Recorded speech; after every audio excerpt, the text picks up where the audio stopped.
ಬೇಸಿಗೆ ಕಾಲದ ಹಪ್ಪಳದ ಸೀಸನಲ್ಲಿ ಇದು ಒಂದು ಕೂಡ ಹಪ್ಪಳ ಮಾಡ್ಕೋಬೋದು ಸ್ನೇಹಿತರೆ. ನೋಡಿ, ಒಂದು ಟೀ ಕುಡಿಯುವಂಥ ಲೋಟದಿಂದ ನಾನು 150 ಹಪ್ಪಳ ಮಾಡ್ಕೊಂಡಿದ್ದೀನಿ. ಇಷ್ಟು ಈಸಿಯಾಗಿ ಸಣ್ಣ ಲೋಟದಿಂದ ಇಷ್ಟೆಲ್ಲ ಹಪ್ಪಳ ಮಾಡ್ಕೋಬೋದು ಅಂತ ನೀವು ಕೂಡ ಆಶ್ಚರ್ಯ ಪಡ್ತೀರಾ. ಯಾಕಂದರೆ ಸಣ್ಣ ಲೋಟದಲ್ಲಿ ಎಷ್ಟೆಲ್ಲ ಹಪ್ಪಳ ಆಗುತ್ತೆ ಅಂತ ನಮಗೂ ಕೂಡ ನಾವು ಇಷ್ಟು ಕೂಡ ಆಗುತ್ತೆ ಅಂತ ನಾವು ಕೂಡ ಅಂದ್ಕೊಂಡೇ ಇರಲ್ಲ. ಹಾಗಾಗಿ ನೋಡ್ತಾ ಇರ್ಬೋದು ಎಷ್ಟು ತೆಳುವಾಗಿ ಕೈ ಬೆರಳು ಕೂಡ ಕಾಣಿಸ್ತಾ ಇರುವಂಥ ಗಾಜಿನ ರೀತಿ ಮಾಡಿರುವಂಥ ಅಕ್ಕಿ ಹಪ್ಪಳ ನೋಡಿ ಸ್ನೇಹಿತರೆ. ಹಾಗಾದರೆ ನೀವು ಕೂಡ ಈ ರೀತಿ ಹಪ್ಪಳಗಳು ಒಂದು ಸಣ್ಣ ಲೋಟದಿಂದ ಕೂಡ ಮಾಡ್ಕೋಬೋದು. ಯಾರೆಲ್ಲ ಹೊಸದಾಗಿರೋರು ಖಂಡಿತವಾಗಿ ನಮ್ಮ ವಿಡಿಯೋ ನೋಡದೆ ಹೋಗಬೇಡಿ. ಯಾಕಂದರೆ ಇಷ್ಟು ಲೋಟದಿಂದ ನಾನು ಎಷ್ಟೆಲ್ಲ ಹಪ್ಪಳ ಮಾಡ್ಕೊಂಡಿದ್ದೇನೆ ಅಂತ ನಿಮಗೂ ಕೂಡ ತೋರಿಸ್ತೀನಿ. ಬನ್ನಿ ನೋಡೋಣ. ವಿಡಿಯೋ ಇಷ್ಟ ಆದರೆ ಲೈಕ್ ಆ್ಯಂಡ್ ಸಬ್ಸ್ಕ್ರೈಬ್ ಮಾಡದೆ ಹೋಗಬೇಡಿ ಸ್ನೇಹಿತರೆ.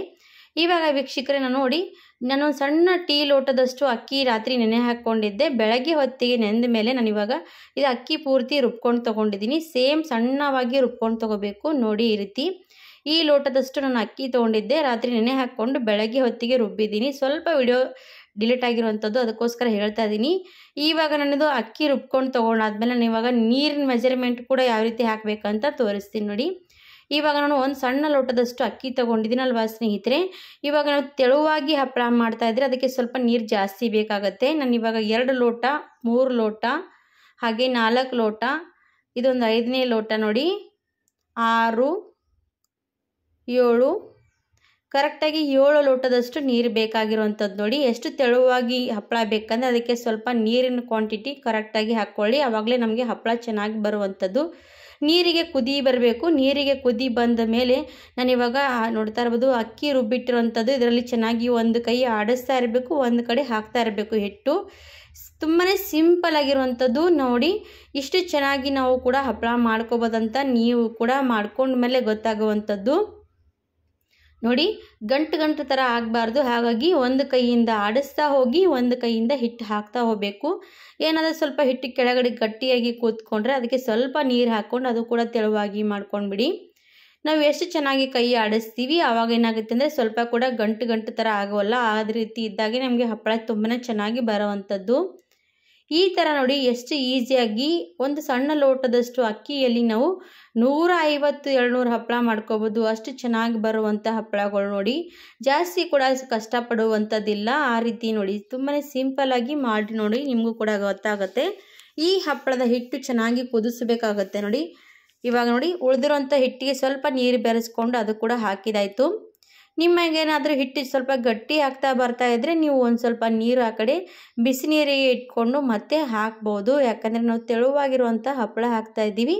ನೀರು ಕಡಿಮೆ ಜಾಸ್ತಿ ಬೇಕಾದರೆ ನಾವು ಸ್ವಲ್ಪ ಬಿಸಿನೀರು ಇಟ್ಕೋಬೇಕು. ನಾನು ಹಾಗಾಗಿ ಆ ಕಡೆ ಸ್ವಲ್ಪ ಇನ್ನೊಂದು ಲೋಟದಷ್ಟು ಬಿಸಿನೀರಿಗೆ ಇಟ್ಕೊಂಡಿದ್ದೀನಿ.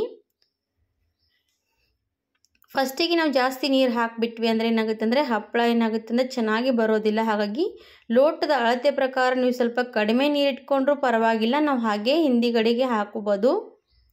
ಇವಾಗ ನೋಡಿ ಹಿಟ್ಟು ಚೆನ್ನಾಗಿ ಕಲಿಸ್ತಾನೆ ಇರಬೇಕು. ಸ್ವಲ್ಪ ನೋಡಿ ಈ ರೀತಿ ಕುದಿತಾ ಗಂಟು ಥರ ಆಗ್ತಾ ಇರುತ್ತೆ. ಹಾಗಾಗಿ ಕೈ ಬಿಡದೆ ಹಿಟ್ಟು ಚೆನ್ನಾಗಿ ಕುದಿಸ್ಕೋಬೇಕು. ಎಷ್ಟು ಚೆನ್ನಾಗಿ ಲಟಲಟವಾಗಿ ಕುದಿಸ್ತೀವಿ ಆವಾಗ ನಮಗೆ ಹಪ್ಪಳ ತುಂಬಾ ಪರ್ಫೆಕ್ಟಾಗಿ ಬರುವಂಥದ್ದು. ಇವಾಗ ಇನ್ನೊಂದು ಲೋಟದಷ್ಟು ನೀರು ಬಿಸಿಗಿಟ್ಟಿದೆ, ಹಾಗಾಗಿ ಅದು ಕೂಡ ಹಾಕಿದಾಯಿತು. ಇದಕ್ಕೆ ಟೋಟಲಾಗಿ ನಾನು 8 ಲೋಟದಷ್ಟು ನೀರು ಹಾಕಿದ್ದೀನಿ ನೋಡಿ. 8 ಲೋಟದಷ್ಟು ನೀರು ಕರೆಕ್ಟಾಗಿ ಕುದಿಸ್ಕೊಂಡಿರೋವಂಥದ್ದು. ಇವಾಗ ಇನ್ನೂ ಕೂಡ ಚೆನ್ನಾಗಿ ಕುದಿಬೇಕು. ಎಷ್ಟೊತ್ತು ಕುದಿಸ್ತೀವಿ ಅಷ್ಟು ಚೆನ್ನಾಗಿ ಹಪ್ಪಳ ಏನಾಗುತ್ತೆ ಅಂದರೆ ಪರ್ಫೆಕ್ಟಾಗಿ ಬರುವಂಥದ್ದು. ಏನಾದರೂ ಸ್ವಲ್ಪ ಗಂಟು ಥರ ಆದರೆ ಅದು ತೆಗಿಬೋದು ಈ ರೀತಿ.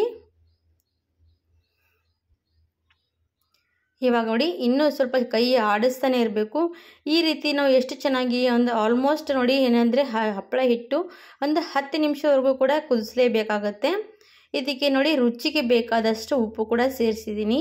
ನಿಮಗೆ ಉಪ್ಪು ಯಾವ ರೀತಿ ನೋಡಿ ಹಿಟ್ಟು ಬಾಯಿಗೆ ಹಚ್ಕೊಂಡು ಕೂಡ ಸೇರಿಸ್ಕೋಬೋದು.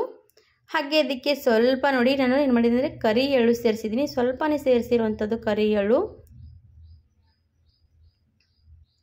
ಹಿಟ್ಟು ಕುದಿತಾ ಬಂದಾಗ ಲಾಸ್ಟಿಗೆ ಸೇರಿಸ್ಕೋಬೇಕು. ಯಾಕಂದರೆ ಫಸ್ಟಿಗೆ ಏನಾದರೂ ಸೇರಿಸ್ಕೊಂಡ್ವಿ ಅಂದರೆ ಹಪ್ಪಳದ ಕಲರ್ ನೋಡಿ ಬಿಳಿಯಾಗಿ ಬರೋದಿಲ್ಲ, ಸ್ವಲ್ಪ ಕಲರ್ ಚೇಂಜ್ ಆಗ್ತಾ ಬರುತ್ತೆ. ಹಾಗಾಗಿ ಲಾಸ್ಟಿಗೆ ಸೇರಿಸ್ಕೋಬೇಕು. ಮತ್ತು ಅದ್ರ ಜೊತೆಗೆ ಜೀರಿಗೆ ಕೂಡ ಸೇರಿಸ್ತಾ ಇರೋವಂಥದ್ದು, ಅದು ಕೂಡ ಲಾಸ್ಟಿಗೆ ನೋಡಿ.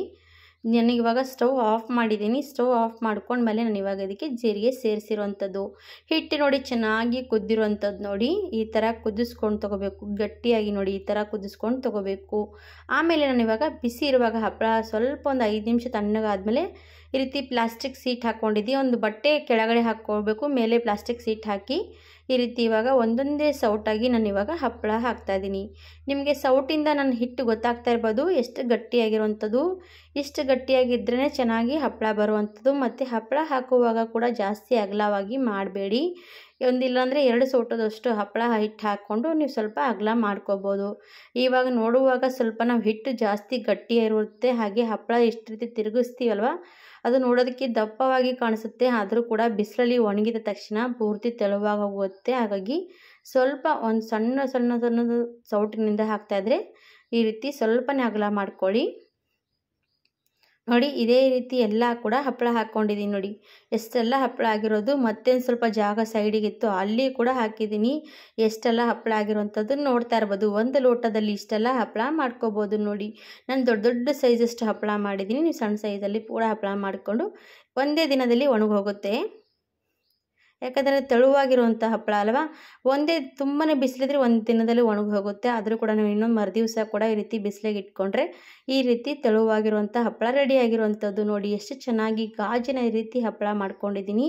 ನೋಡಿ ಎಷ್ಟು ದೊಡ್ಡ ಸೈಜಷ್ಟು ಹಪ್ಪಳ. ನಾವು ಬಿಸಿಲಿಗೆ ಹಾಕಿ ರಾತ್ರಿ ಹೊತ್ತಿಗೆ ಫ್ಯಾನ್ ಕೆಳಗಡೆ ಇಟ್ಟರೆ ಸಾಕು, ಒಂದೇ ದಿನದಲ್ಲಿ ನಮಗೆ ಹಪ್ಪಳ ರೆಡಿ ಆಗುವಂಥದ್ದು.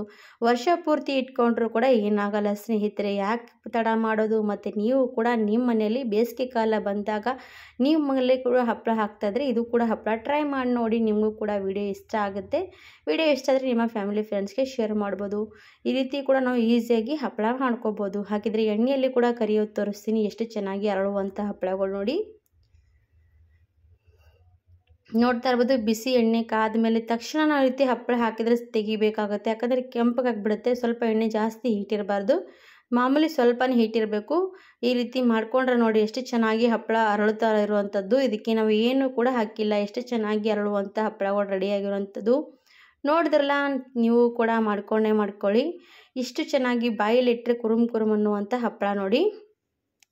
ಇದೇ ರೀತಿ ಎಲ್ಲನೂ ಕೂಡ ನೋಡಿ ಸ್ನೇಹಿತರೆ, ಎಲ್ಲನೂ ಕೂಡ ಹಪ್ಪಳ ಕರ್ಕೊಂಡು ತೊಗೊಂಡಿದ್ದೀನಿ. ನೋಡ್ತಾ ಇರ್ಬೋದು ಕೈಯಲ್ಲಿ ಈ ರೀತಿ ಚೂರು ಆಗ್ತಾ ಇರುವಂಥ ಹಪ್ಪಳ ನೋಡಿ, ತುಂಬಾ ಚೆನ್ನಾಗಿರುವಂಥದ್ದು. ಬಾಯಲ್ಲಿಟ್ಟರೆ ಕರ್ಗೋಗುವಂಥ ಹಪ್ಪಳಗಳು ನೋಡಿ.